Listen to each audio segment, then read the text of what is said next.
Oh.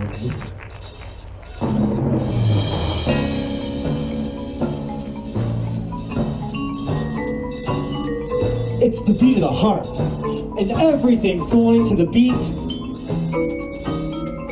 It's the beat generation. It's Beck. It's the beat to keep.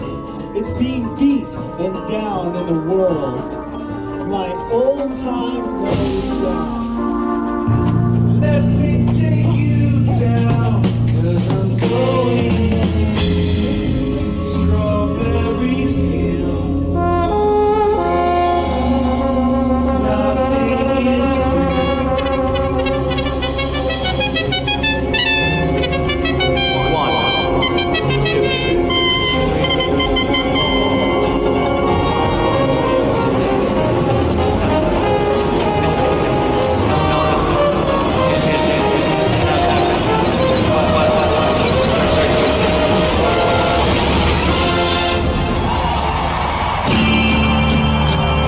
Ladies and gentlemen, the Bluecoats!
Hey everybody, this is Ben Potts. I'm the audio caption manager for the Cadets.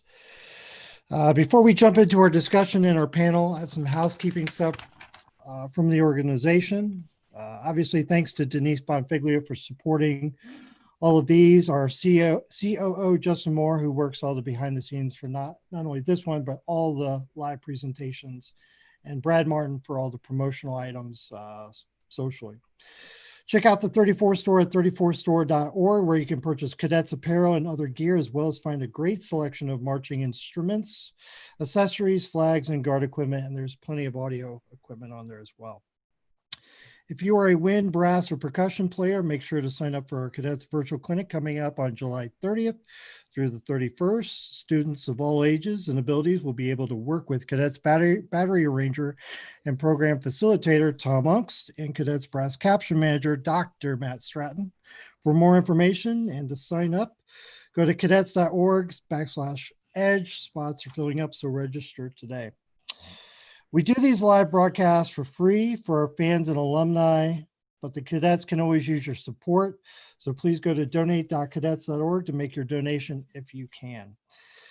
A week from today, July 14th, Tuesday at 8 p.m. Eastern, watch the next Cadets live broadcast featuring visual consultant Jeff Saktik and visual designer John Bilby as they talk about past cadet designers, including Tony Hall, Bobby Jones, Daryl Pemberton, and Mark Sylvester.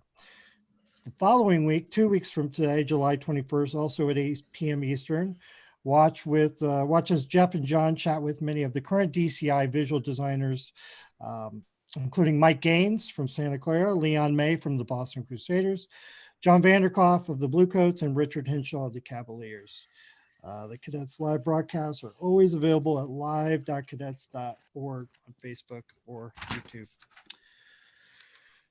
Guys, welcome. I've been wanting to do this audio discussion for a while. Typically it seems like we talk in little circles during the season, but especially around rule proposals time.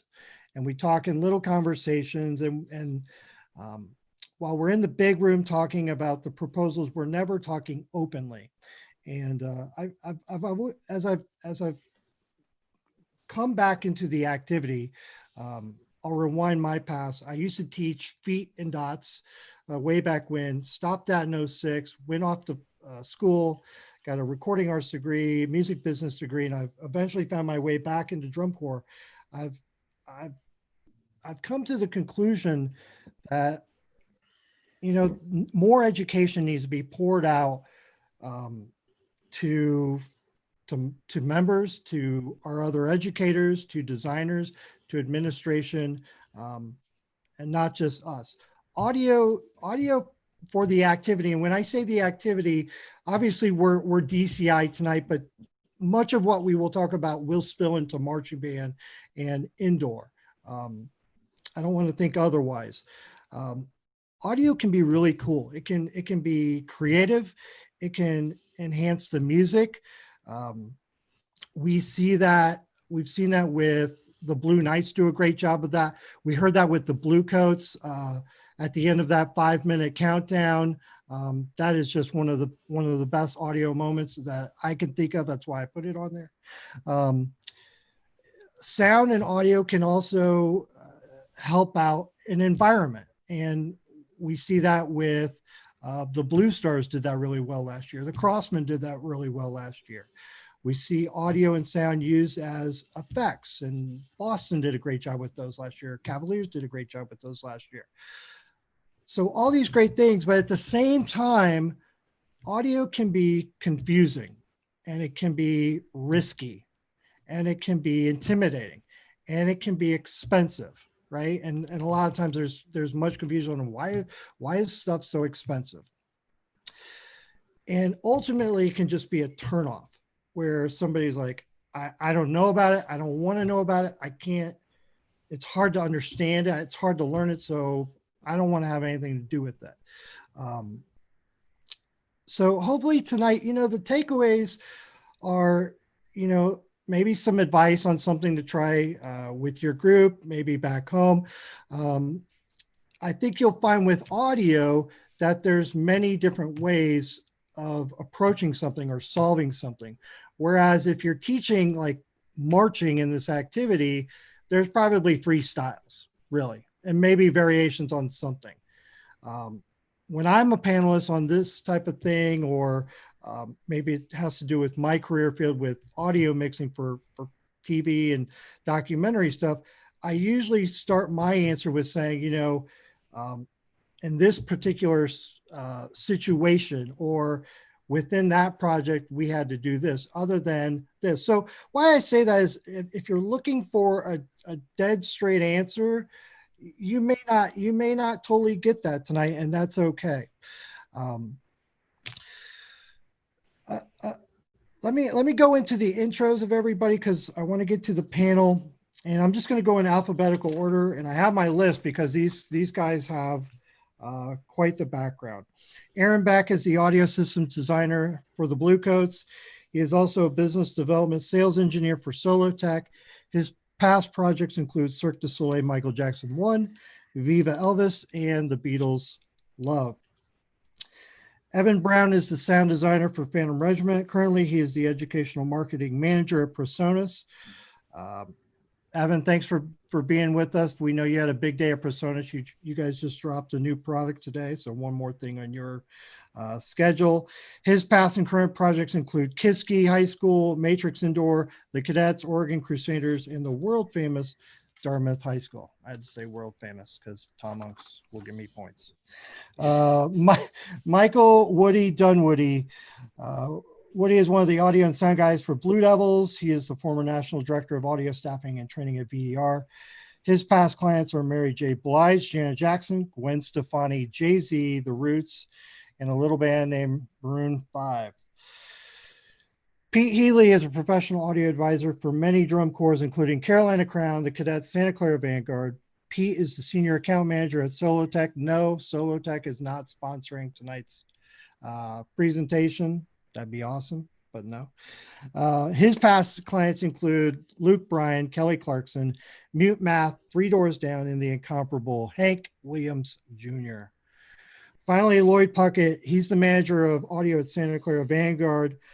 Lloyd's worked with Boston, the Troopers, Phantom Regiment. He's an education artist for Innovative Percussion, Evans, Planet Waves, and Dynasty Percussion. His past clients are the band Fuel, Madonna, and Depeche Mode, who was newly inducted into the Rock and Roll Hall of Fame. So you can see here that the repertoires are deep, and I think that speaks to our drum corps wanting folks who have a background dealing with high-end gear. They've dealt with talent and artists. They've dealt with pressure. They've dealt with solutions, and they've dealt with venues. And that's awesome. That's what we should want for our activities. Guys, I just want to go around the horn and you don't have to give the bio, but maybe how you got into DCI or DCI audio. Woody, do you want to start us off, please? Sure. Actually, my family is long line of Santa Clara Vanguard brethren. Way back in the 80s, my uncle marched timpani, my dad played cymbals, mom and all my aunts were in the color guard. So it was kind of my mom was actually pregnant with me in '81 when Vanguard won in '81. So I've kind of grew up with it. And then my marching career, I started off with the Vanguard Cadets. I was drum major in 99, and did indoor stuff with Black Knights after that. And then I've been mostly out of the activity until just a couple years ago when I got the call from Blue Devils. Awesome. If you have a sec, tell us how you got into the Blue Devils, because I think that's a unique story. It was something with some RF and trouble and yeah. So I got a call from Brian Dinkle, who's now he's the percussion guy over there. And Brian and I had marched at Black Knights together. And he called me because I guess they were having some RF issues. Maybe it was the season before they were having some RF issues. And so I'm like, okay. And he had followed me on social media, and he kind of knew what it is I was doing. And he started asking me about some RF questions. And I said, okay, well, let's run through it. How do you have the RF set up? And this is all over the phone. And he says, well, first I take the internet cable and I plug it into the antenna. I said, stop right there. You do what? He says, yeah, the internet cable. And sorry, Brian's watching, I'm gonna throw it under the bus, but the internet cable, I tossed it, I put it in the antenna. I was like, I don't think that's a thing. I didn't know that was really a thing. So that led me to kind of go out there and say, well, let me come out there and kind of see what's going on. And from there, I brought out a couple pieces to try out, like some more professional line RF gear, and it just kind of started from there. Awesome. P. Healey, your family has a deep background in drum corps. Tell us about that. Yeah, both my parents marched back in the 60s. My dad was in a couple local New York City area corps, and then ultimately in the Skyliners. My mom was in an all-girls corps back then. Myself and my two sisters really didn't have a choice. We all started marching at a young age. I think the first thing I did was the Long Island Kingsman Squires. I held a rifle in the actual colors section and parades. I was, I think, 7 or 8 years old. Between myself and my sisters, we've marched Crossman Cadets. They were in the Bridgement and the St. Ignatius Girls, and I was a member of Crossman from '88 to '94. Awesome. And then I like Woody. I was out of the activity for quite a while, a little over 24 years touring in the touring world, and being gone 200 days a year didn't really lend myself to really be a part of the activity. I got off the road a few years ago and was asked to come out and help volunteer for DCI South in 2015 or 16, and saw a lot of old faces, old friends, and ultimately Jim Coates from Carolina Crown asked me to come out and just to take a look at what they had for a system and talk to them about why it wasn't doing what they needed it to do, and kind of went from there. That's good. That's good. Aaron, what's your story? We're Indiana brethren. We're both born and raised in Indiana. How did you, where'd you march, and how did you get back with the Bluecoats? Yeah, so I grew up in Southern Indiana, like a lot of kids in Indiana. Good high school marching program. I was a saxophone player. Saw some shows in '93 and just fell in love with the activity. Ended up my freshman year of college making a drive to Canton, Ohio, and actually marched one summer for the Bluecoats, carrying a pair of cymbals around the field. Awesome. So what show was it in '93 that did it for you? Not to put you on the spot, but I'll put you on the spot. I don't know if there was any one specific show, but I think we went to an Evansville show, and certainly there was a late season show in Bloomington. And certainly, the two groups at the top that year were pretty fantastic. Yeah. But just, the years in high school marching band and listening to cassette tapes on the way to shows of, 92 recordings and 91 recordings, just kind of that love for it. Only marched that 1 year. I kind of knew at that point audio is what I wanted to do. So needed to get on with my life. So after college, spent actually 10 years of touring with Broadway companies, some smaller shows, and then got in with Disney theatricals, did the Beauty and the Beast tour, opened both Lion King tours. And certainly my background in drum corps of on and off a bus stuff, unloaded, all came into play. And then from there moved to Las Vegas, opened 3 large Cirque du Soleil shows. And Bluecoats in the early 2000s, 2010, were approaching their 40th anniversary. And a lot of the alumni started to reconnect on Facebook. And then certainly the 2014 show, the alumni really started to connect. And with my family being just south of Indianapolis, I just happened to be in Indy in August and took a trip to Marion, reintroduced myself to Dave Glasgow and kind of had a little quick talk. And it was at that Tuesday night finals rehearsal that Dave said, "You do what, and why are you not working for us?" I was just thinking that, Aaron. So it was kind of a little quick talk that week. At that point, Vince and the team had the idea for the field speakers in 2015. And certainly that was my first real connection kind of with the group and providing my 20 years plus of pro audio experience to how to make it work on a football field. That's awesome. That's awesome. Evan, tell us a little bit about your story, because it's slightly different than maybe some of us, but I think it's a journey that we're seeing more and more that comes around the activity a little bit. Yeah.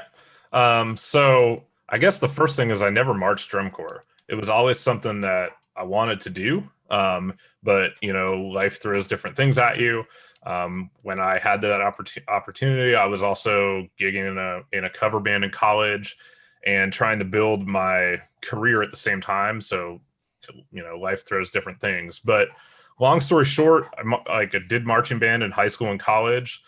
Late in college, I switched my major away from music education and decided I didn't want to be a music educator, but I wanted to still be involved in some way, and ended up working 10 years or almost 10 years in music retail here in Pittsburgh. And it was actually kind of through that I was teaching one high school drumline at night. And it was basically, I was the guy that had some background from my high school rock bands and making my own recordings of audio. So naturally, there's this powered mixer and this pair of speakers, got to make it work. You're the guy that knows how they all plug in. And next thing you knew, I started dabbling in sampling and creating all these custom synth patches. Got a call from the next school down the road, the next school after that, and then kind of coming full circle into my music retail career. At the same time, that was really taking off, and it just happened to be that our rep for Dynasty percussion and drums was Rob Ferguson. So pretty much immediately we started working together within that year.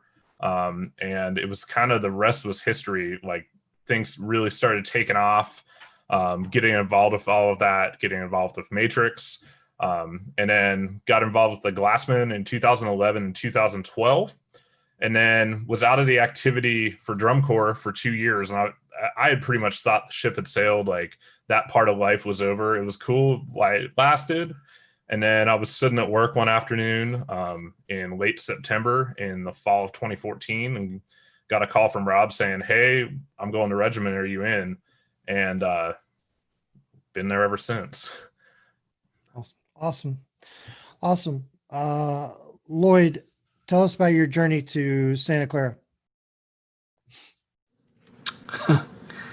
Yeah. So it's similar story to a lot of people. I did high school, collegiate, and drum corps thing. I was percussionist, primarily snare drum and all of that.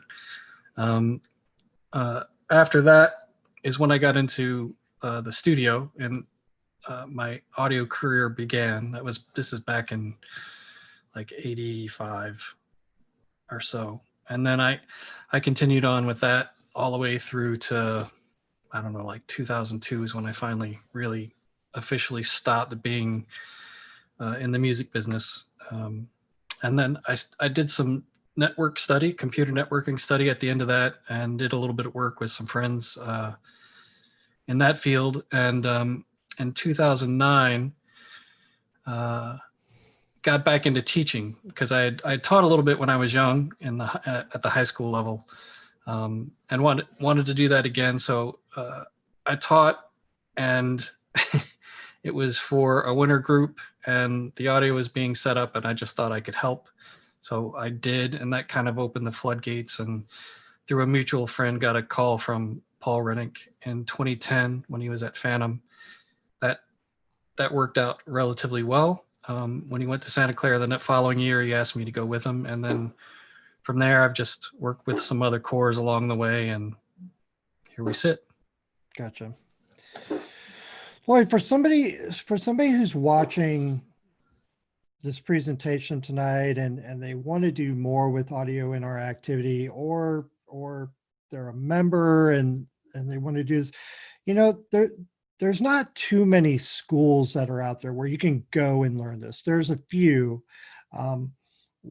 What advice would you have for somebody with less experience or who wants to do this, whether it be their gig or just part of it? Yeah.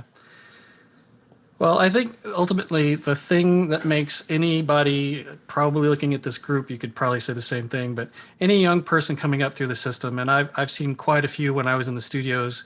You know, we used to have general assistants and lots of people in and out that were, you know, at various states of, you know, the business, right? There were a few that wanted to be on the business side and a few on the production and creative side. But the main thing at the end of the day is everybody had to drive to figure it out, whether they were at a school or not, right? So I used to literally have a 3-foot stack of manuals that, you know, back in the 90s, it wasn't the easiest thing in the world to get PDFs, and you had to go through FTP servers and all these things. And you get the drive to go out and find the information, have the hunger to get the information to solve the problem that you need to fix, to do your dream. That is the one thing that's going to make it all happen. I think it's way easier now because all you have to do is look at YouTube to get a lot of the basics, right? But at the same time, there's a lot of really bad information on YouTube. So I think the biggest thing is watch a bunch of programs. Like if you're specifically talking about the pageantry arts, find somebody that you say, I like the sound of this group. I like what they're doing. Go in, meet somebody, get yourself somebody that can help you and you can talk to all the time. And that will give you the confidence that they're leading you down a road that you want to go down, right? Because that'll help alleviate a lot of the noise that can get in the way and sort of give you some bad information. I would say that is the biggest thing. And then from there, you're just going to have to find somewhere within you the drive to get things done. There are books that can tell you stuff. There are lots of YouTube videos once you find a good source, and there are schools. But all of that really is just sort of a primer, and you have to be curious and get out there and chase it yourself. Those are some great points because, and I just thought of this. Like let's be honest, drum corps doesn't pay as well as we want it to. So that extra effort, that passion, that sacrifice, especially in our industry, goes a long way. And I know all of us on this panel we're finding interns, we're finding those assistants. Because in this industry, there's a lot of folks that, like what a day rate is, like that's an okay amount of money. And you look at it versus something in the activity, it may pull you out. But those are some great points, Lloyd. Evan, I want to transition over to you because at the beginning of this, we talked about things being a little bit confusing with audio and tech. And I've got to think at Presonus, you're the educational marketing manager. You're talking to a lot of teachers. You're probably talking to some professors. You're talking to designers, students about products. How do you communicate when there is that language barrier? Because many things in this industry are somewhat confusing. Yeah, I mean, I think and it's kind of been my rule of thumb, ever since it kind of goes back to my educational retail days and into the current gig, and then overflows in the working of marching bands. But I always try and think, put yourself in the band director or the instructor's shoes and consider all the information that's going through their brain in a rehearsal process or in their troubleshooting process in general, because it's easy for me to look down the audio lane and be like, well, we just need to do this, this, and this, and hit this button and go. But I'm like, oh, they're dealing with kids. They're dealing with parents outside of rehearsal. They're dealing with logistics, like all these other things that are all probably racing through their mind at the same time. So number one is I always try and think like I'm in their shoes, and try and relate that way. And kind of the transition of the audio knowledge to them is I try and find different parallels in that match like what they're teaching with their band. Like, okay, so you're building your band sound from the bottom up. You know, you have a pyramid of sound approach. Well, let's look at your audio from the same way. Let's build a bottom of the mix. Let's build it up. Same thing. And then it's a similar thing when you go to describe more advanced concepts. So like I always say, you know, it's very easy, you know, a big topic that came up with a lot of groups this fall and a lot of questions at Personas and was input delays. Why do I need input delay? And what is input delay? Yeah, exactly. And it's like, so I basically started explaining, I'm like, okay, so you have your trumpet soloist, and I usually use some extreme, you know, case where I'm like, they're on the back hash. And I was like, so their acoustic sound isn't going to be lining up with your amplified sound up front. I was like, so we obviously need to hone that in. But I'll take that and basically give them the explanation of it and then kind of show them. Now, on the flip side of it, it's also important to explain to them the other extreme of don't try and fix something that's not broken, or don't try and overcompensate for performers, because what goes in is what comes out. You know, so oftentimes I've also ran into it where I showed them something, and then the next rehearsal I walk in and it's like, whoa, okay, dial this back. Right. Okay, you know, and you know, they're like, well, it seemed a little off this night, so the next night we tweak this. You know, there's explaining those different tolerances of when's an appropriate time to relate and get everything in, and then when is time to stop touching it and focus on the performance of your ensemble. Sure. Are big things, you know, and I try and find every single opportunity to relate what they're doing to the audio and kind of educate them from that standpoint, because that's typically going to be the easiest entry point into getting them hooked to want to learn more about the techie side of it. That's good. And you know, I shouldn't limit that just to a customer company thing.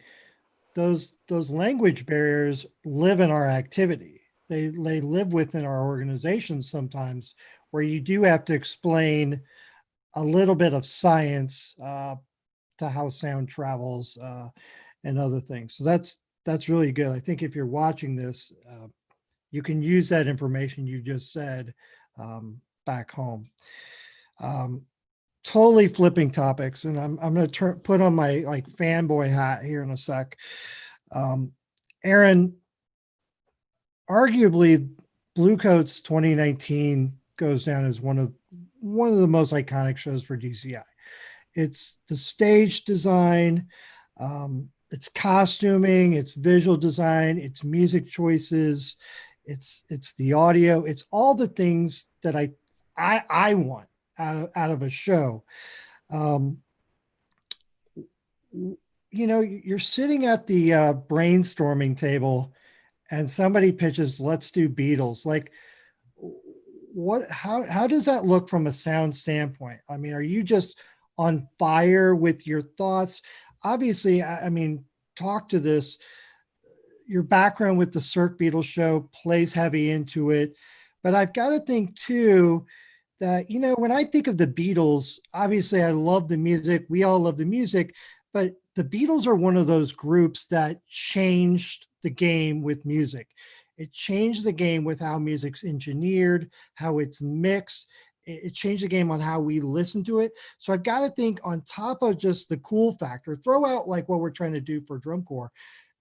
There's got to be some responsibility to get it right on that behalf. Yeah, absolutely.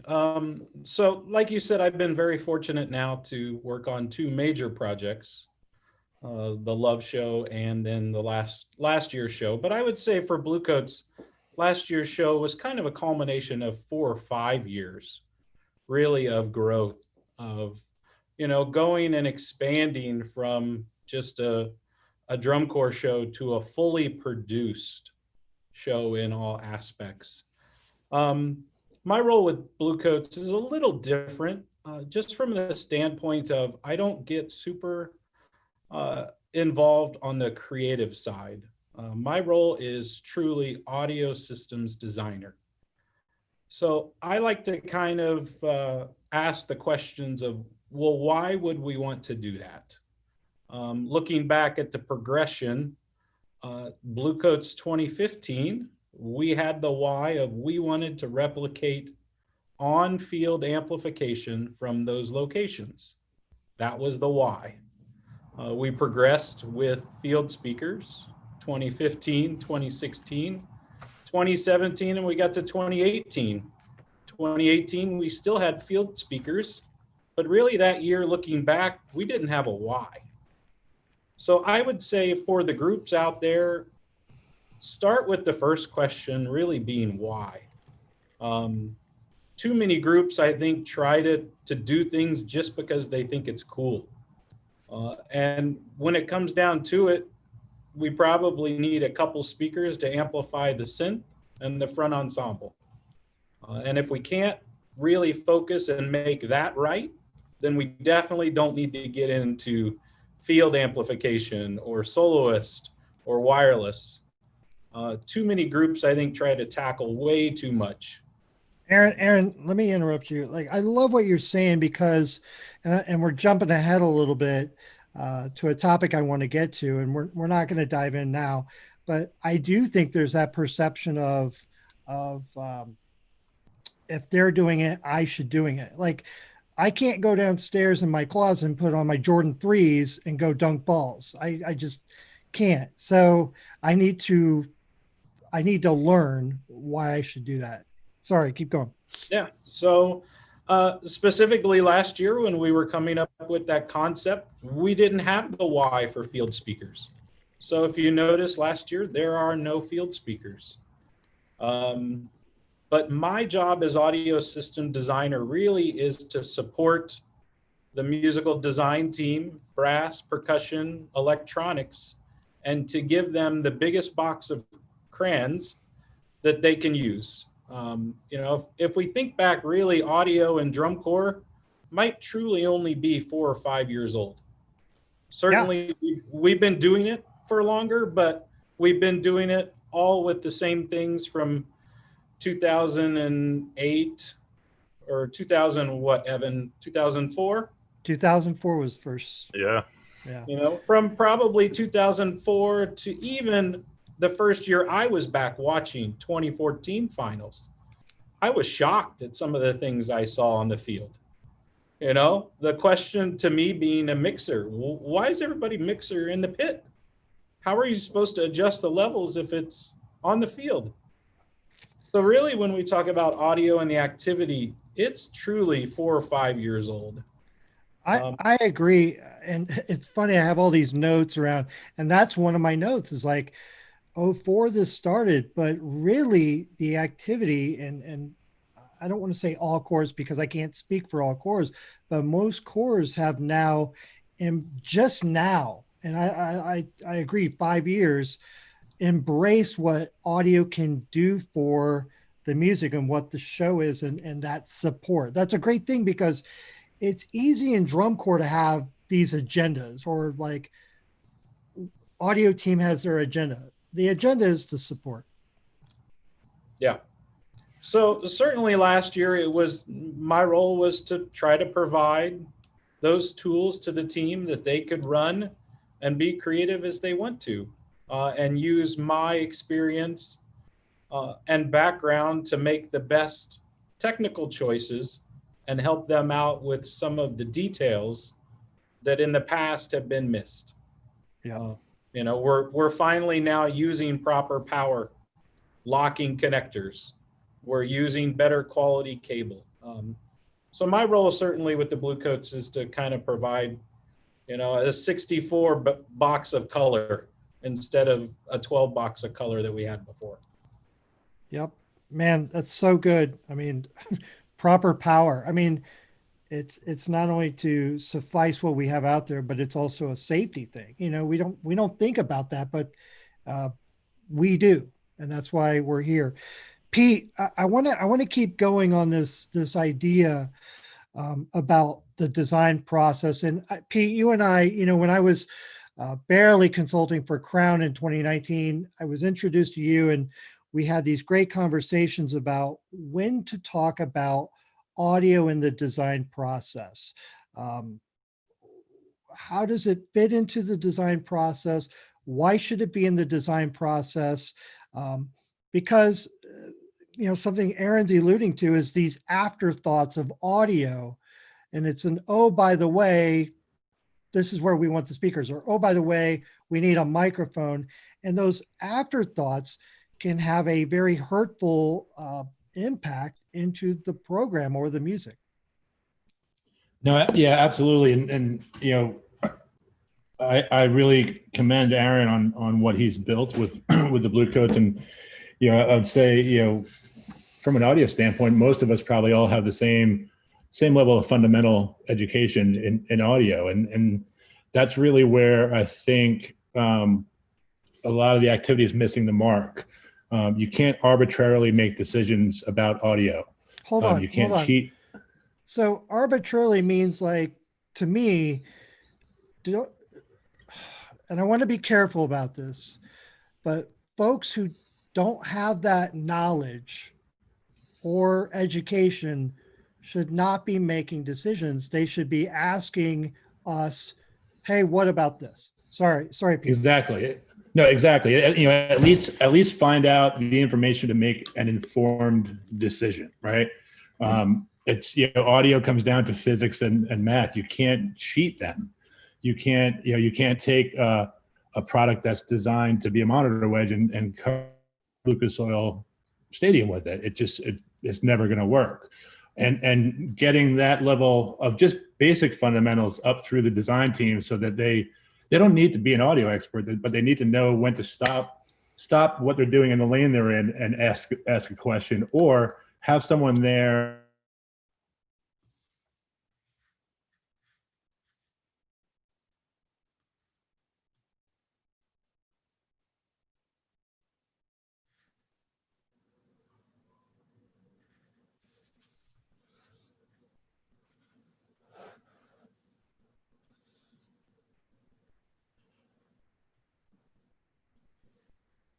His backup isn't kicking in.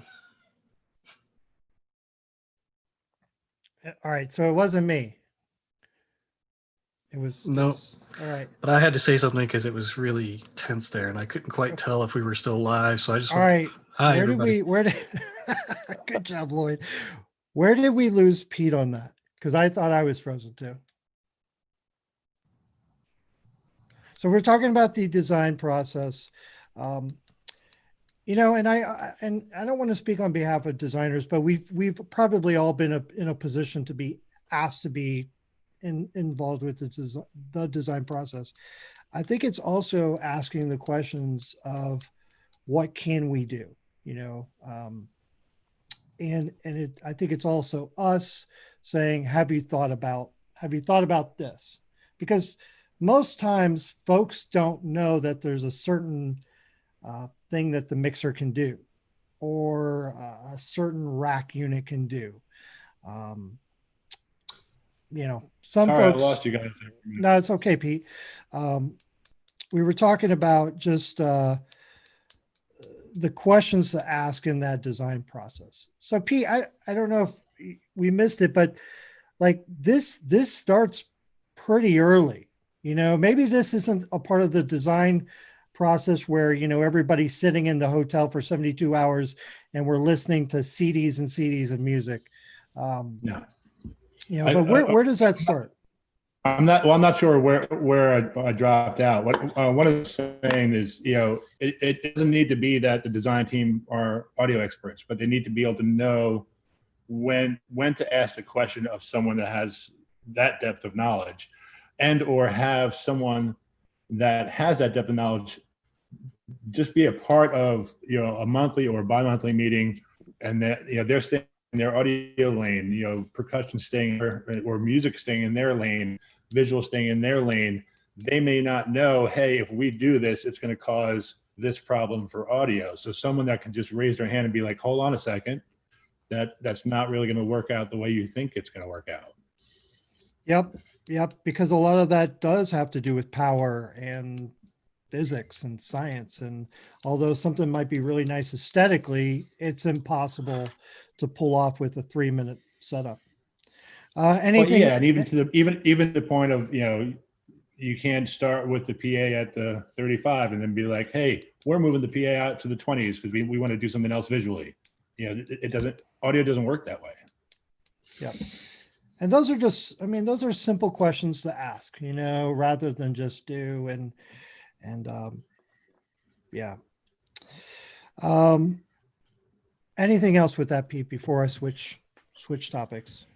No, I think it's like anything else, and in any other piece that's in this activity, it's about fundamentals. You're if you're a percussionist, you can't play a double roll at 180 beats a minute and do it 12 inches off the head. You need to know the fundamentals of what you're able to do with what you have, and you need to have managed expectations of the equipment that you have is only going to be able to provide you this result.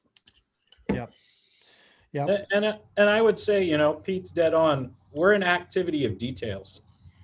And up until 5 years ago, you'd show up at spring training and the audio team would pull the speakers out and throw them where they wanted. And the visual guy would say, hey, that's in front of this prop I have. Shift those out. That's what we were doing 5 years ago. Yep.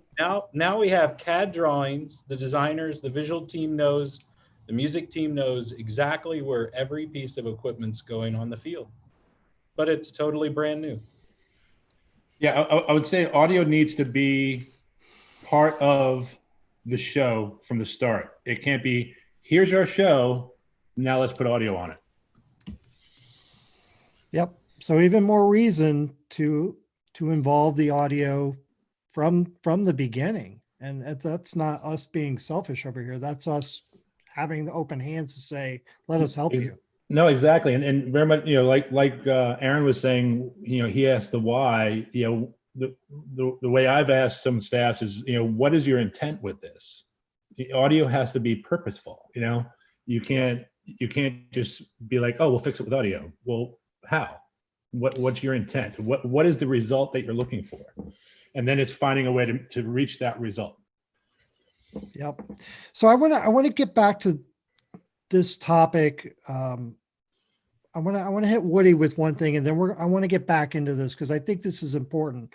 But I do want to get to Woody with something. People always ask me in my line of work with mixing for TV and doc and sports, like, what are the similarities between what I do inside Pro Tools versus what I do inside the activity? We mentioned some big time artists for you that you've mixed with in big venues. What are the similarities and differences between doing what you do at the Blue Devils and say what you do for like Gwen Stefani? Yeah. So having been out of the activity for so long and coming back and having no idea the status of where things were. Because last time I had seen a drum corps show was probably 2001. So it was a pretty big gap there, and being a bit of a shell shock coming back into it and seeing kind of where things were going. But having the background, like I kind of saw where things were headed, and I knew that there were some fundamental things that needed to change. Cable management, how we EQ things, just our fundamental concepts of understanding how to create a mix and create space in the mix. I'd say one of the biggest things when it comes to mixing an artist versus mixing in this activity is in live sound, we amplify everything, right? Everything has a mic. If it needs to be heard, then it needs to be amplified. So yep. There you're blending things that are already amplified with a microphone or a DI or what have you. In this activity, the challenging part for me and the thing to wrap my head around was I'm not mixing everything that's amplified. I'm not mixing everything that's blended. I can only get so loud according to what the horn line can do. So I'm limited as far as what I can produce. And what I would do, because you have to take into consideration what's coming off the field, and you have to be able to mix within that and create space. You don't want to overpower the horn line. You want to set inside of it. And that's kind of one of the bigger challenges for me, was just learning how to, okay, well, this part I'd love to make that section louder, but they're not amplified. So how do what else do I have to tuck in around it or carve out EQ wise to get that feature to sit where it needs to sit? And that's kind of one of the challenges. And I think that's a lot of the challenges I see with some of the other mixing around the activity, is just people not understanding how to kind of carve space for the mix and to create a front and back depth. So yeah, this is one of the challenges. Not to get too tacky here, but you talk about carving space, and like you said, when everything's amplified or everything has its own channel on the board, it's still tough to do, but it's easier to do than what you're presented with the Blue Devils or a drum corps. I follow that statement with, when I'm in a session in Pro Tools, everything's controlled and I can carve out those things. And I think that the thing is, like, we can say this, but it's not like, unless you have your brass line truly like 1-to-1 amplified, carving out space, you can't really do that. The signal is what the signal is. Right. That's good. But those mixers also have some great capabilities of also manipulating that space. But that's tough to talk about because there's sort of this formulaic idea about how we should mix, in the activity. And to me, it's almost a very one-dimensional approach rather than this 3D space of where things are. Do you agree? What's your thoughts on that? You're saying just spatially in the mix?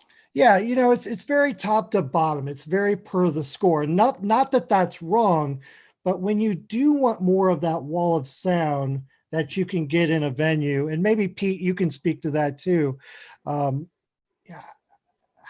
can we create that in drum corps? Say without amplifying everybody. Well, without amplifying it, it makes things very much more complicated, right? Because you can only get as loud as your horn line can get. So you have to be aware of that.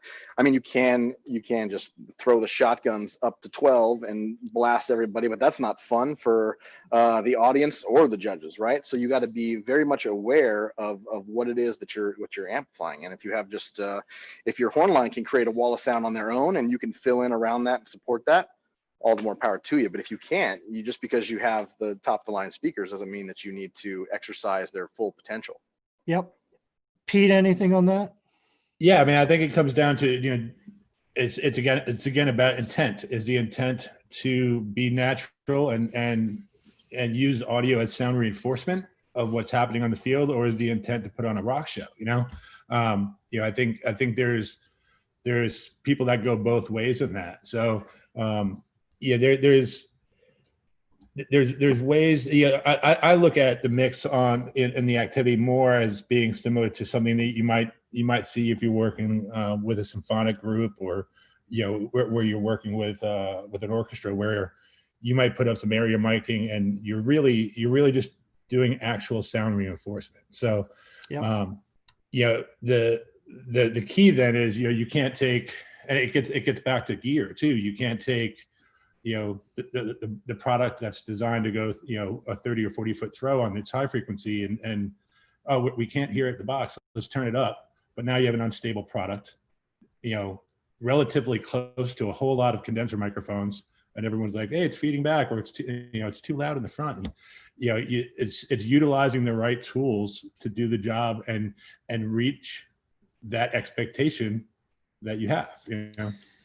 So this leads to our general topics section of the night, and this is for anybody to talk, answer, respond, agree, disagree, and it's on the same thing. And there's there's this perception that loud is better, and more microphones are better.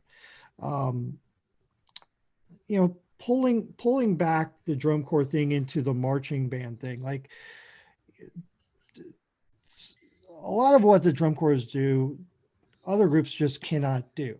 And to Aaron's point of just, we need 2 speakers out there to amplify a synth and maybe one additional instrument.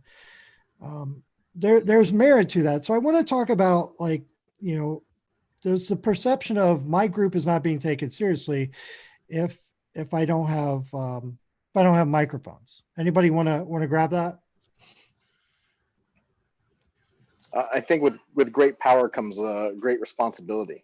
And I hear a lot of this, that audio and drum corps is an arms race, and whoever has the most money is going to win the arms race. I don't believe that to be true at all. If you give me an unlimited budget, there's still only a certain amount of tools that I would buy for this activity. If we're doing a rock show, that's a whole different conversation, but we're not doing a rock show. We're not trying to produce a rock show. And in this activity, there's only certain tools that I would use. And so it's not necessarily, in my opinion, a whoever has the blank check is gonna win the race. And I think with that is understanding you need good quality products, you need good quality tools, and yeah, those good quality tools are going to cost a little bit more than what you're used to paying, but it's not an exuberant amount. And I'm saying this coming from a guy that, you know, has 6-figure mixing consoles at work, but those are not the tools that I would necessarily choose for this activity. So it's not, for me, not really an arms race kind of topic. Yeah, I'd like to add to what he said in training also.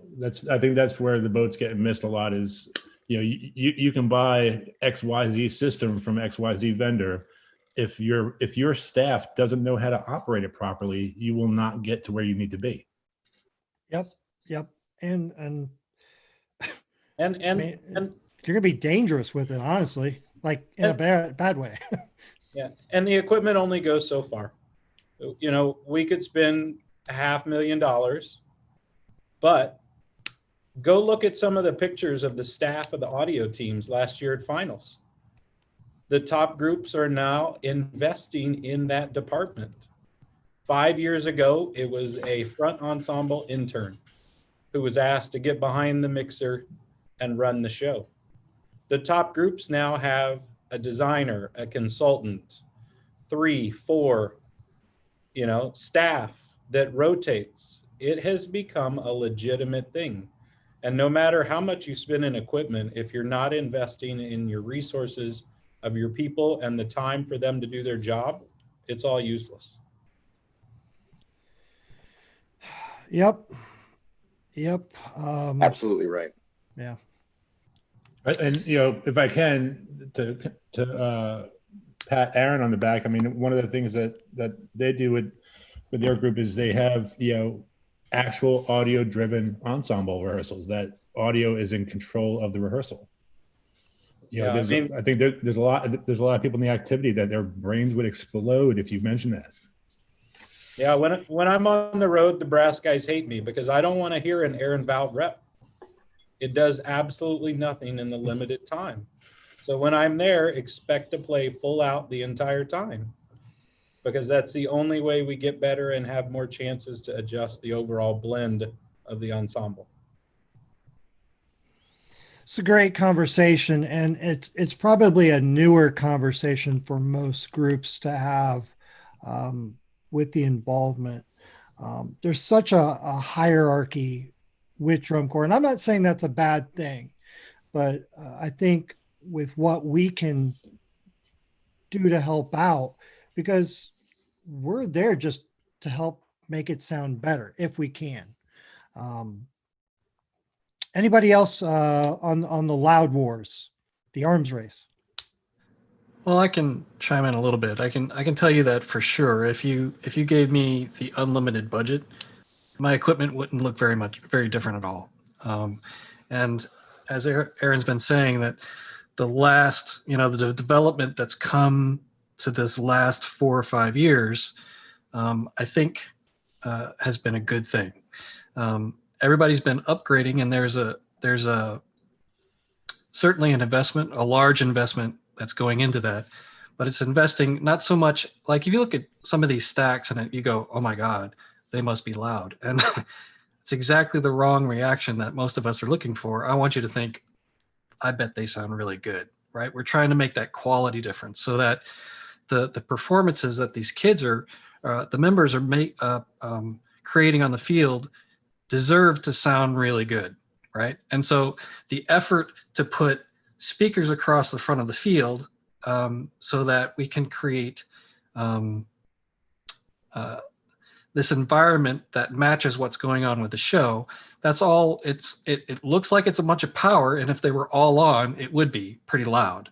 But it's more about design and an appropriate, allowing the appropriate moment to happen within the show at a very high level of quality.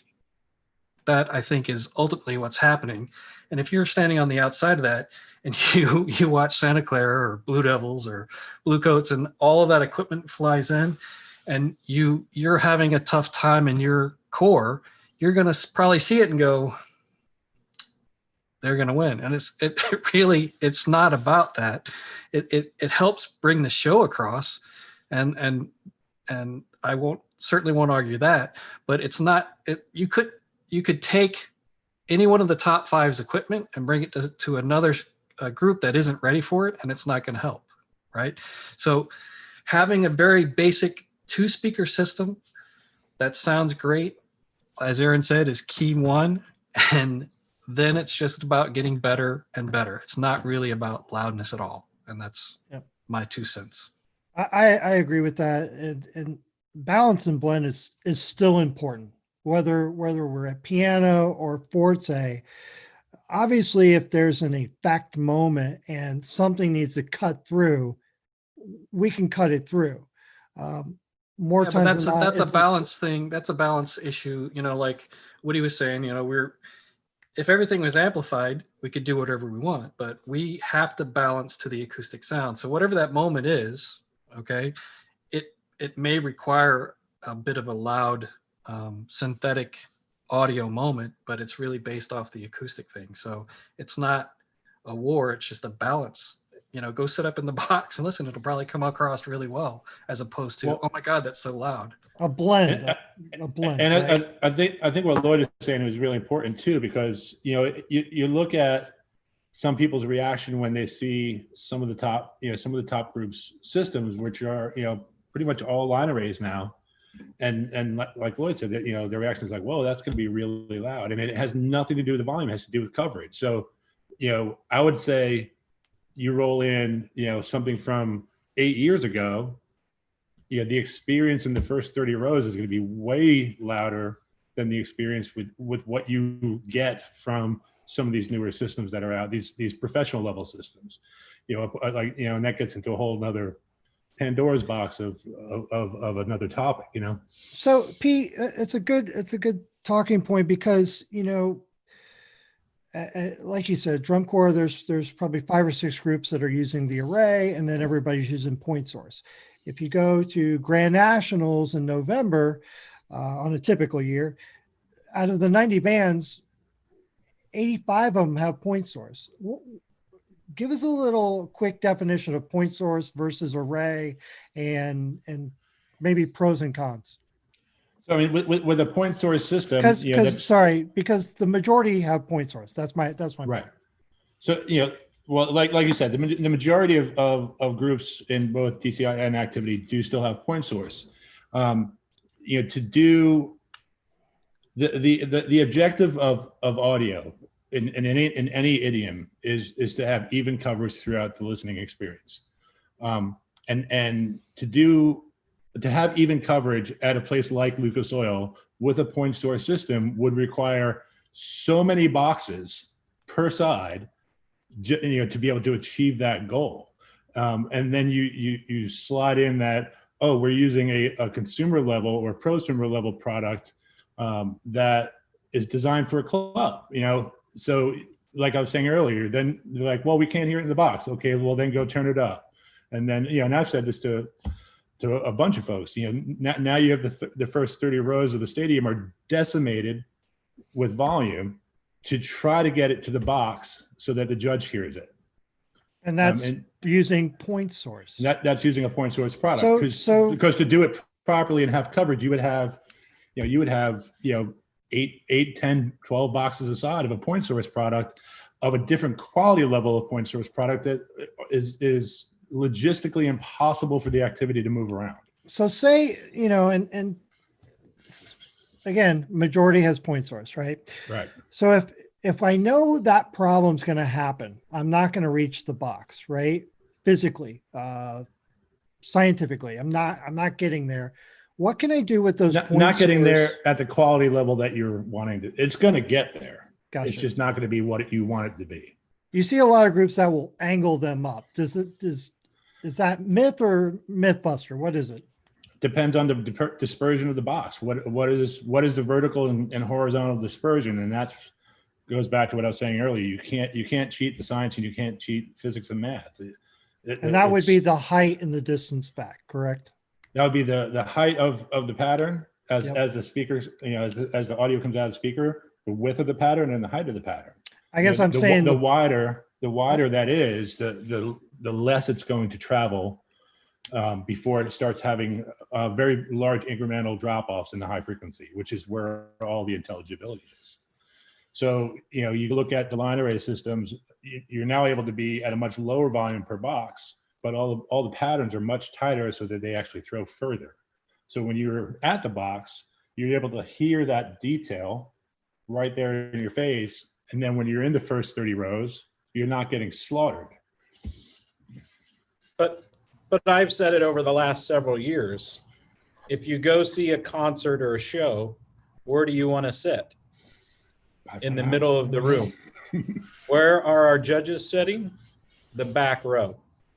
So we really kind of pushed it in January. I think we're close, but the judges are not in the ideal listening environment. They're too far away. Certainly in the big rooms. And if I'm not mistaken, a lot of times they're actually in a room. Yep. And not even outside, which is absolutely frustrating. I mean, to have anything other than the entirety of a music judge, like all of the music judges need to be outside, period. End of story. This activity cannot be judged sitting back, in the nice air conditioning and glass. And there's so many people that come up to me and they start talking about this comment and that comment. It's like, I don't want to hear it. I don't have any concern about what they're saying until they come outside of the box and actually listen to the actual blend that we've put together and worked hard for. And that really requires educating the judging staff as well, and them having a fundamental knowledge of audio, of what we're doing. So Pete, I mean, you guys are bringing it up. I mean, how do we want audio to be judged? I mean, it's not its own category. It's not going to be its own category. What does need to be told? Because, whether we're in the glass box or we're outside with, open area, like we don't want to be just told, hey, this is too loud, or I can't hear this. I try to relate things to other captions, and if I were a brass caption head getting a competition suite file back, and that whole thing was just, this is louder, this is too loud, this is softer, I would be pretty upset. So what is that? Because I know that's a tough one of like, hey, we need to go, some folks need training. What is that? Go ahead. Sorry, Pete. Oh, go ahead. I think one of the most frustrating for me is the several comments about which seem to come from, because I see something being played on the field, it should be the loudest thing in the mix. And the comments of, oh, well, I see the chime player, like that should probably be louder. No, it shouldn't. It should be right where we think it is. But nitpicking small things in the mix without listening to the mix in general, just because you see a timpani player playing those right there, doesn't mean that should be the most prominent things in the mix. You should be able to hear it, but I feel like I get a lot of comments about, something that they see and how I don't hear that very loudly. You're not supposed to. It's not the focal point of the mix at that moment of the show. So I think that having them back up a little bit more and come to a little bit more of a 30,000 foot view of the mix, and being able to kind of critique the mix in general, not nitpick. Okay, if something sounds muddy, or if that I understand that, but not really. We're just kind of throwing out volume changes because. If something's sticking out, that's the easy one. That's yeah. Because there's judges that don't even understand basic audio terminology that are critiquing audio. That's akin to someone saying, "Oh, I really like the song; it has a good beat."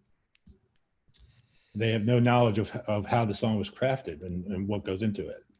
Yeah, I mean, ultimately, we have to get past. We have to get past the point, and this is legitimately a comment from one show back in the day. But, I don't know. All I hear is front ensemble right now. What's supposed to be going on? Hello. How about that front ensemble moment that's happening? And it's at times it's really that bad that the hope is, though, big picture, is that the audio system will just kind of meld and just melt away. And it's not really something that's even commented on. They're just listening and commenting on the show and what's happening, right? So I think that ultimately needs to be the goal. And it's we a need to support have system. It is. And as everybody's ability and more people get trained, we have the ability to bring a show to the level that they're not talking about the EQ of a microphone, which they shouldn't be. They're not. All the brass instruments sound characteristic. They don't have to worry about that. The blend is good, and we're getting past all of that, and the quality of talent that's behind the board and in charge of these things as it raises, we'll have the ability, I think, to just let that melt away, and the show is commented on. It'll just become, again, the basic sheets of general effect music, and so on. We don't need an audio caption. What we need is less people sitting in the box thinking that they know better than the folks on the field. That would help. And so we could have I think if we had a conversation at this point with the judges, sorry to interrupt, guys. I feel like there's a lot of condescension coming towards me. It's like, wow, I really feel like, we should be talking one-on-one right now and trying to get things. I feel like when I hear that, and I don't know about you guys if you agree with that, I usually translate that as they don't know. And I say that with a good heart. I don't say that as like, you don't know what you don't know. Yeah, you don't know what you don't know. And so to that point, I think I mentioned this to Woody on a previous conversation. If you don't know, don't say anything. Don't decide something on that. Evan or Aaron, do you want to chime in on that? I think a big thing as well that goes a long way with that. I don't want it to sound like it's judge community versus the staff or the core, but I think something that goes a long way is also within your own team being on the same page with each other. So like the brass caption, the percussion caption, the audio caption, visual caption, even we're all on this, that we do the work off the field together, that we feel confident in what we're producing and the mix that we're bringing forward and what we're representing. And if we're confident about that as a team and going into those conversations with that same confidence, in approaching them in a mature manner, and talk, and if there is a moment of where it gets a little tense, just say, well, we're confident in our decision here and move on. I think there are times where that is kind of, where to go. And I think that helps to build trust over time too. I can remember being young and, feeling very opinionated about something. And then I You're look still back. young? What? Aren't you still young? I guess. but I can remember, so younger. Last week. Yeah. But I look back and I'm like, I would have probably approached it a little bit differently now than I did 5 years ago. And, it's like, am I doing everything to make so our team feels confident? So when we go into those conversations, we feel better prepared as well. There's also an interesting conversation that happens with the fellow staff members where, you get the judges tape backs and there's 10, 20 comments about the mix and they come to you like, what happened with the mix? I'm like, I don't know. Sounded great to me. Like what do we do? Like, I thought it sounded great. I'm a professional audio engineer and that mix sounded good. What do you want me to do? You want me to like de-fidelify the mix because some judge thinks that, and then, are you adjusting the mix per what judge made what comment in the past? So it'd be nice to get past all those things. And also just for the staff to, okay, the judges thought it didn't sound good. Did you think it sounded good? Was there a problem with how the mix sounded? Getting a little bit more grounded to, just what the judges say is not the rule of law. What did you think it sounded like? Did you think it sounded good? Yep. Because audio is very subjective. I mean, it's just subjective. We've been listening to audio since we were babies, so everybody's an expert, right? But it's all subjective. I see Pete nodding. Sorry, Lloyd, go ahead. Oh, it's all good. Yes, we're all audio experts. That is so true. But I just wanted to chime in really quickly on the listening to the tape idea. And if a judge came back with a comment or two about the drill or staging, they're certainly not going to put changes in the next morning. Right. And it's kind of expected that audio is going to put in those changes immediately. And it's, true. I'm really, first of all, let's go back to square one where the judge is in the box. Are we even listening to the comments? First of all, and second of all, yes. Does the audio team actually like what happened in the show last night? And is it something that we feel strongly that needs to change? That would be huge. I think kind of related to that too is getting staff that are not audio staff away from the notion that, okay, that was great at the last run, save that, don't touch a thing. And then you travel, you go to the show site, the temperature just changed, the adrenaline level of the performers has changed. Yeah. They come out of the box and it doesn't sound the same way it did at the last run. And then everyone's like, what happened? Well, all of the environments or all of the environmentals have changed. I think we really need to start one by having that bigger depth of knowledge in our individual corps, audio staffs, but to be able to actually mix these shows live and not just hit the go button and go to the next scene. To that point, the scene set thing has always kind of bugged me, and I get it. We all have them. We're all using them. Maybe we're using them to trigger other things.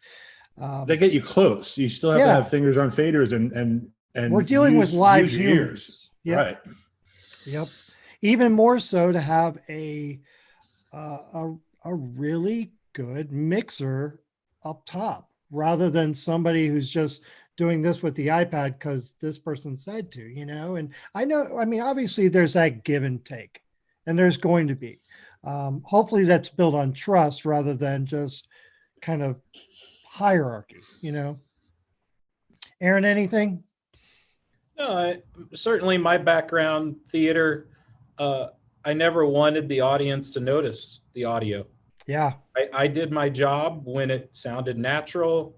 The audio matched locally. If the performer's on the right side of the stage, in theater, we try to localize that audio.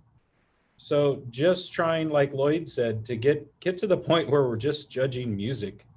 Yeah. And I had a comment last year, a judge actually said he thought I had a speaker in a wrong scene. Huh. just judge the music. Yeah. Don't try to make up things to make yourself sound smarter. Just, does it sound good? You know, we've done some cool things with effects. You know, the Zappa piece, the trombone sounded like a guitar. It sounded like a guitar. And we had the comment of, I don't like that EQ on the trombone. Well, does it sound like a guitar or a trombone? So just judge the music for music. And I think, you know, the sooner we get past that, the better off we'll all be. Let's Yeah, Aaron, to your point, you know, production should be invisible. You know, every production person's taught that from day one. Yeah, I think all of us could probably say one of the best comments we could ever get from someone is someone walking up that we respect, and they say, "Hey, I couldn't even tell when the PA was on and when it wasn't." Yep. I want to, this is good, but I don't want to keep beating this one up because I think it is a further conversation. It's further education. It's a further dialogue. But everybody's point is well taken that it needs to be a natural sound and unnoticeable sound. I think, you know, when I listen back to shows, say like a Star 93 or a Madison 95, I think like, what would sound reinforcement do to that show? Would it be a helpful thing? Would it be a bad thing? What if, you know, what if there were all these speakers? Would it take away? I don't know. Again, it comes down to the gear, the personnel, and that trust, you know, and doing it right. We've had a question from the chat. This comes from Curtis. Do you need expensive gear to put on a good marching show? I know that it would help gain more crayons in the box. Do you realistically need it? And that kind of goes into my next topic of why does this cost so much? You know, and a lot of times it's explanation to maybe a director, maybe it's boosters, right? Maybe it's alumni, you know, that you're trying to drum up this money. Do I need the expensive gear, and why does it cost so much? Does anybody want that? I was going to say, or Evan, sorry, go ahead, Evan. I'll keep it short. And this is another like funny intersection because I used to sell instruments too. You know, if you look at the cost of the instruments we're playing, and if you look at the cost per performer, and then add all of that up, it really doesn't actually cost much different than the cost of the instruments we're playing. And a lot of times the audio reinforcement gear is representing a large number of performers. So I always take that into consideration when explaining the cost factors of all of that. I'm like, well, you know, a marching snare drum with a carrier is not cheap. And then you've got 10 of those on a field. Now, you know, take any endorsements or partnerships or anything that we see in this activity and take it to the high school level where you're buying everything and you start adding all that up. I think it's more of thinking of it as the same type of tool that an instrument is, because it really is how we're using it. You know, we're blending it with those instruments. So I think that's one way to at least think of it. Lloyd, you got anything on that? Just quickly, you know, no, you don't need the expensive equipment. But when you have a talented staff that can operate it, that's the main thing, is folks that can actually operate it. And a show design that sort of drives the need for it. So, you know, some more simplistic shows that don't have in-ears and don't have 5 or 6 speakers up front, and you know, you're not dealing with a lot of intricacies in the show. Simple is actually better, right? And certainly dropping an expensive system on a group that isn't ready from an educational point of view is disaster. So you don't need it, but it's a good thing to help design an entire program that has a talented audio staff and design team that's ready to take on the challenge of the entire package. That's when it's beneficial. Anybody else with that? I think it kind of comes down to show design. Some of the more, you need a little bit more expensive gear. If your show designer insists on having 5 soloists at the back hash, and you want those to be heard, and if you want those wireless to work every show, that requires a certain quality of gear. But if you can design the show where you don't do stuff like that or make those kind of decisions, you don't need that gear that is able to accommodate those. So thus, again, more importance on the audio teams being a part of the design process of what can we do? Do we have the gear? Do we need to buy it? Do we need to rent it? Maybe Pete or Aaron, you can talk to this. How long, if I want to buy a high level prosumer, high level professional mixer speaker setup, that should last me a while, right? I mean, the investment's there. Is that a true statement? Yeah, if it's maintained, then that's I think one of the things with the shift that everyone has seen is, a lot of groups were buying these lower end systems and turning them over every couple of years to a high school, right? Where these, the more professional level systems, they're maintained properly, and I emphasize if they're maintained properly, they will last, possibly 10 plus years, with just minor updates. Sometimes you'll have to replace a cone driver, or you'll have to replace, a fader if someone threw, I've seen people coming up the tunnel, coming off the field, and they're coming off the field, and someone takes all their cabling looms and dump them on top of the mixer, right on the faders. That mixer's not going to last very long that way. And I think, after my first year in 2016, I was called in to talk in September to the directors. Because it did seem like an arms race, and how would other groups compete? But it really comes down to what Pete said. We chose to make an investment and buy over multiple years to expand the system, and know it was an investment like a bus. Because up until that point, everybody bought a stock system, you used it through the summer, you sold it to a high school group. And the question is, we're all willing to spend $15,000 on a Rosewood marimba, and we've got 6 of them on the field. But if we ask, our director for more than $2,000 for a mixer that takes that $100,000 worth of instruments, all of a sudden we're the bad guys. So it's just kind of rethinking that, to get the quality equipment that will last, you do have to kind of invest in it. Or it's a matter of managing expectations. What are you willing to sacrifice in the end result? If you're okay with it being just okay, then you don't need to go as deep down the rabbit hole. Got a question from the chat. This one comes from Jake. What precautions, this is more of a trench, like we're in the trench type of question. What precautions do you put in place to handle inclement weather in the summer and protect these systems? We leave it on the truck. Don't even bring it out. Don't even challenge Mother Nature.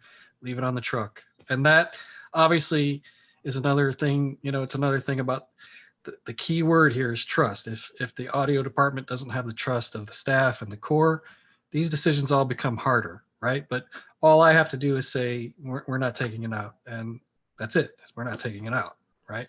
So I think that is literally the safest saying, because it's so difficult to replace this equipment. It happened, 2018 or 19? I think it was 18. 2 or 3 cores lost their boards at Allentown. It just happens very, very quickly. Beyond that,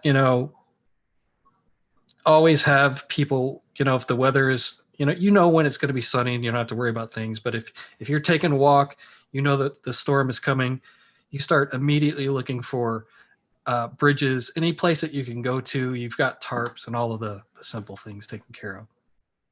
So along with your RF app and your RTA app, you got your weather app ready to go. That's good stuff. I think just to add to that real quick, it's important if weather does come on super quickly, you get a rainstorm. I think one of the most important things to remember is power, and to get the power off and off of the ground. One of the worst things that could happen is you have extension cables running along the ground, and you have to bail because of a rainstorm, and you have now power that's in a puddle. So have a plan with your audio team that, if it starts to go south, here's where we need to turn off, here's where we need to disconnect, and then, we run, but definitely focus a little bit of that energy on getting your power sorted out before you take off.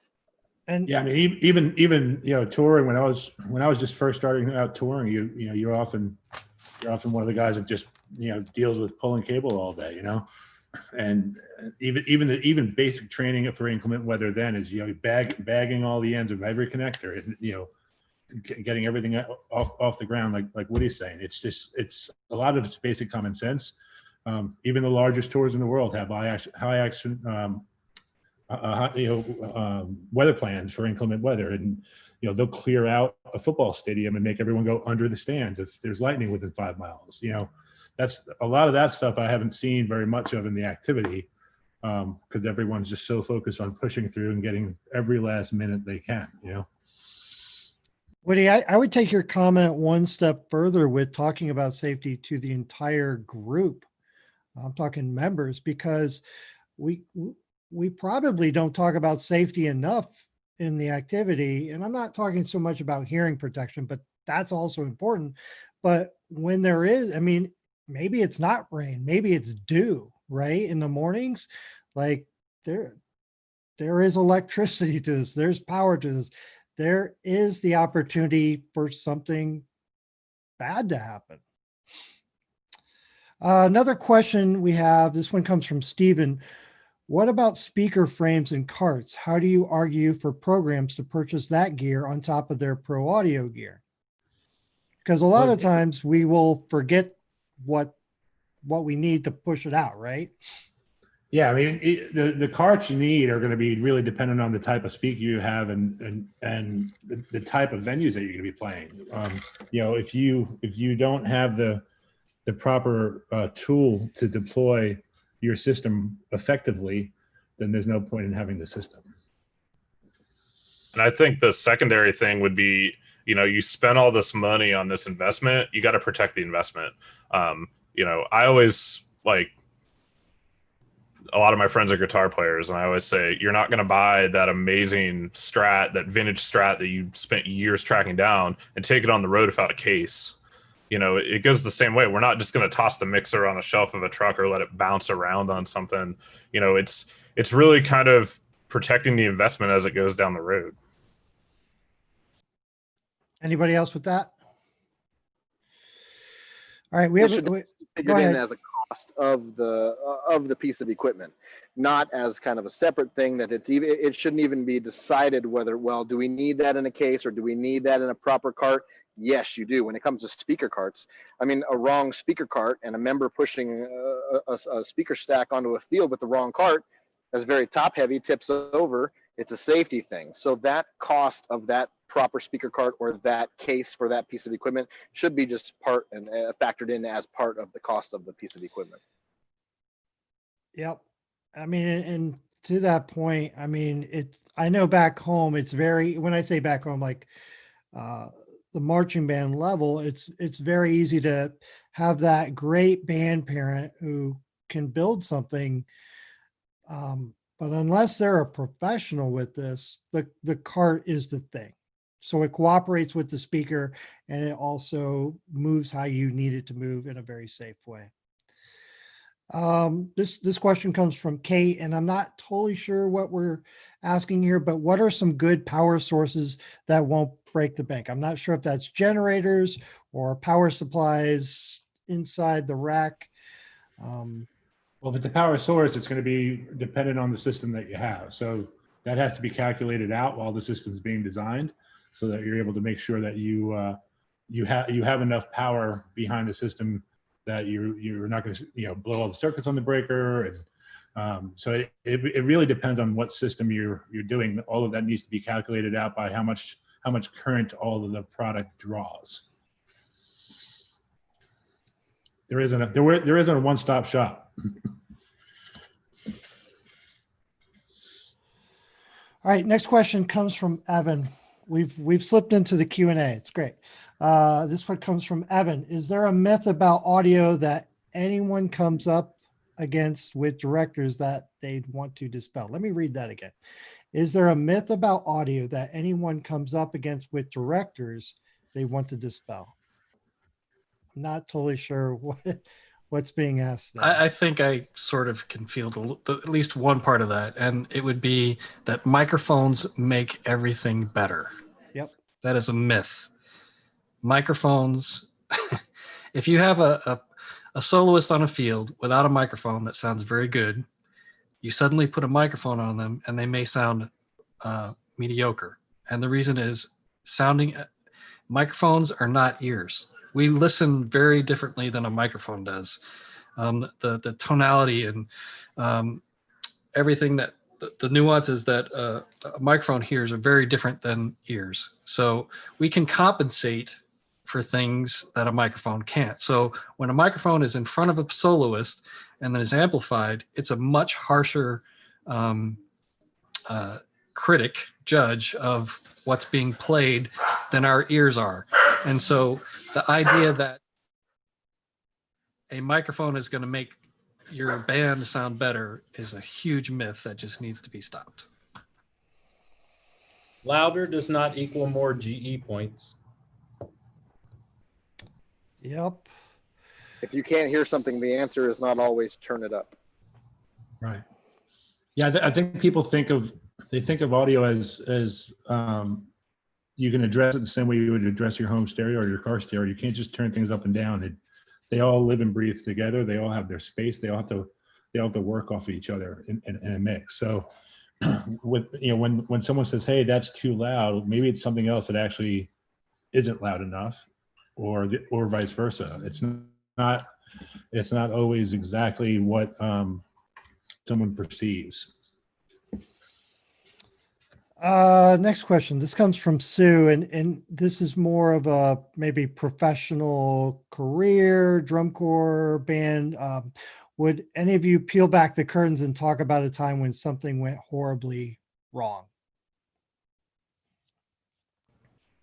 I could tell a time when I thought something was horribly wrong and turned out being all right. I think, Ben, I told you this one a couple weeks ago. So this is actually not drum corps. It's sort of indoor, but outside. In December of 2016, we took Matrix to Taiwan. And part of that was we were doing, different performances throughout the city during a festival. And one of the unique things that happened was one of the nights we were on a different system that was provided every night. So I show up and the display on the mixing console did not work. The console fired up, but the display did not work. And on this particular console, the display was pretty much everything telling you what's going on. So I basically was like, and we were about 15 minutes to the show starting. So I quickly got our mics placed, got everything up and going. And I said, this is going to be terrible. And mixed the entire show with only knowing where the high pass filter was on the console, my fader and the preamp. And that was the way I could fly off the show. And at the end of the show, it was actually the mix I felt the best about the entire trip. And I think it's because I took a situation that, seemed from a techie world and audio world to be terrible, and just had to make the best of it and focus on really just getting the best sounds I could with what little gear and ability I had in the moment because of the limitations with the gear in front of me. So that would be I guess maybe not where everything went wrong, but taking a situation where everything was pretty much almost done for and having to make the best of it on the fly. Anybody else got a good story? I have lots, just not from the activity.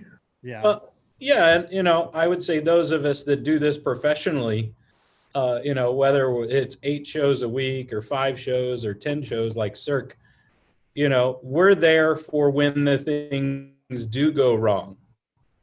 And it's how we handle that and the systems we have in place to get past all of those. And I would say that's one thing in the activity we've really improved is we've built in redundancies. 4 or 5 years ago, no one had redundant machines. Now pretty much everybody is running redundant or running better locking connectors. So, from my standpoint, when you do 480 Cirque shows a year, it's the ones where something does go wrong and you figure out how to make it through it. That's really when it's fun. Question from Jordan. As far as mapping out speaker coverage, it seems like it's mostly one size fits all with angles of line arrays. Are there any groups known to adjust on a per venue basis? I guess that would be like, are we changing up our setups per the venue, or is it like locked and loaded for the whole year?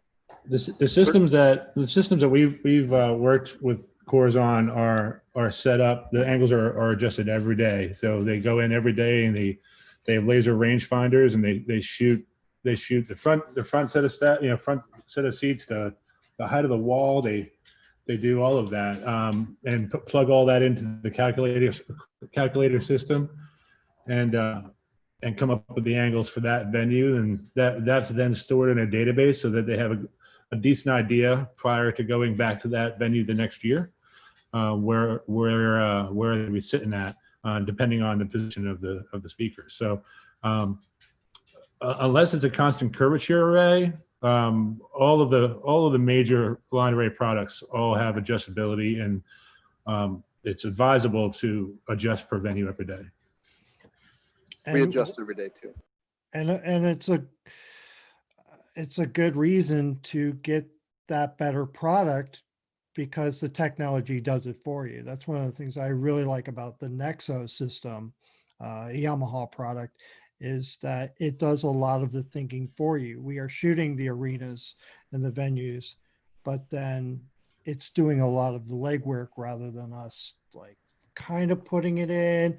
But I'm over here, this person's over here, and then you create some phase cancellation and dropout area 30 rows back, and you're like, well, that's not what it's supposed to sound like.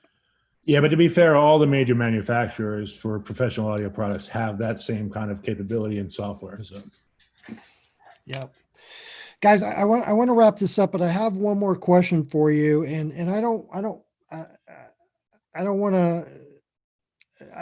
It's not lost on us that right now we should probably be on a bus somewhere, like traveling to the next city.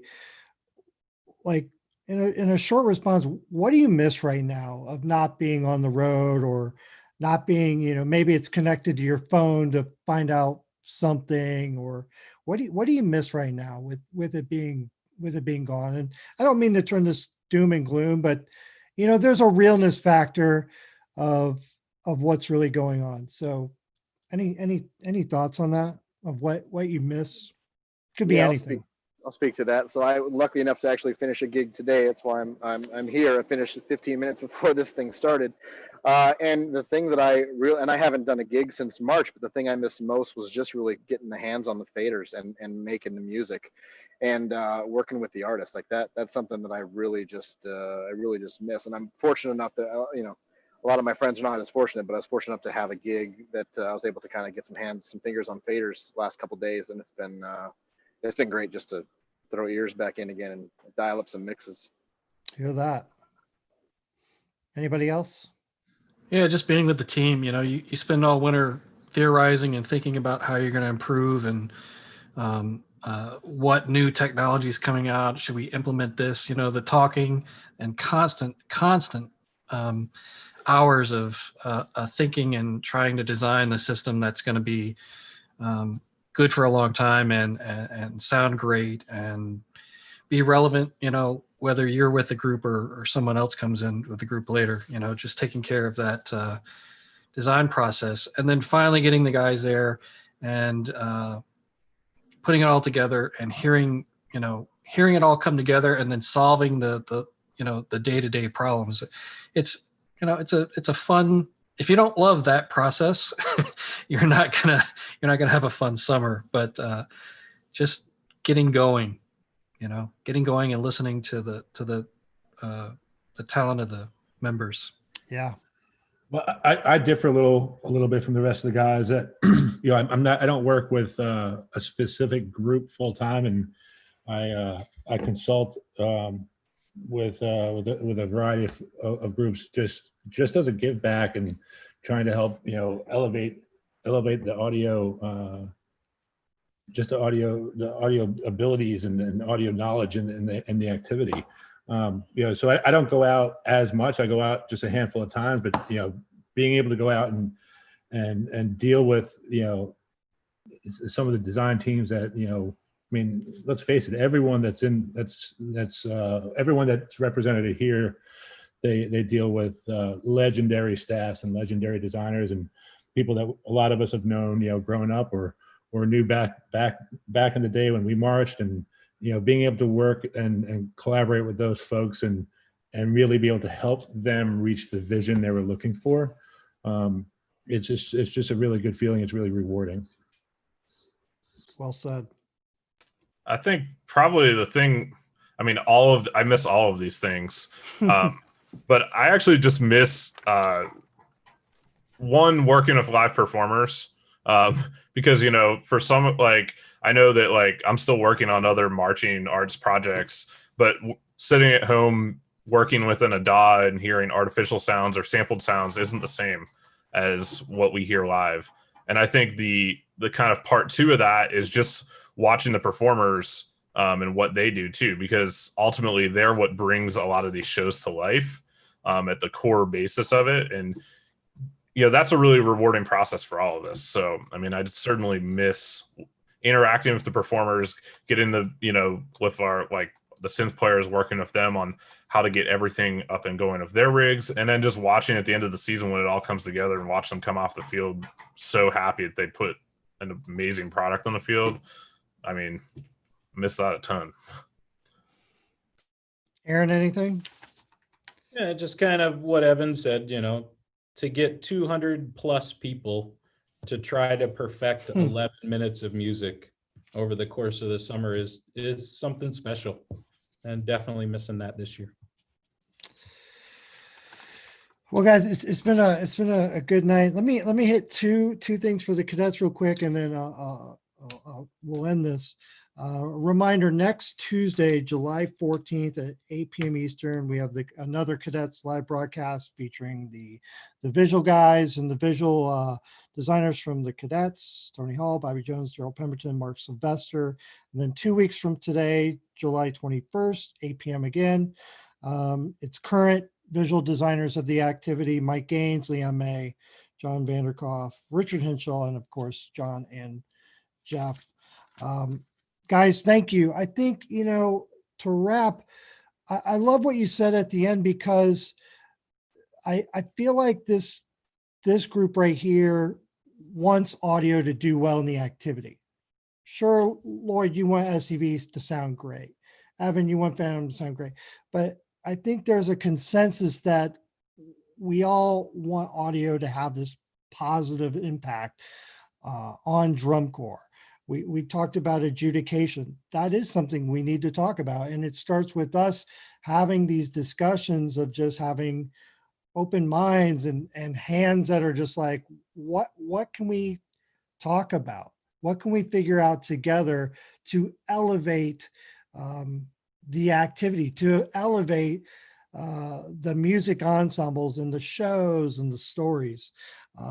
So thank you. Thank you for everything tonight. We probably could go another 2 hours. Thank you. Thank your families, because I know 2 hours out of anybody's day right now, it means a lot. So, and I thank my wife for that too.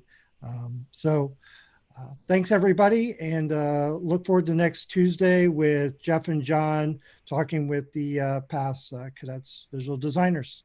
Thank you. Thanks. Thanks.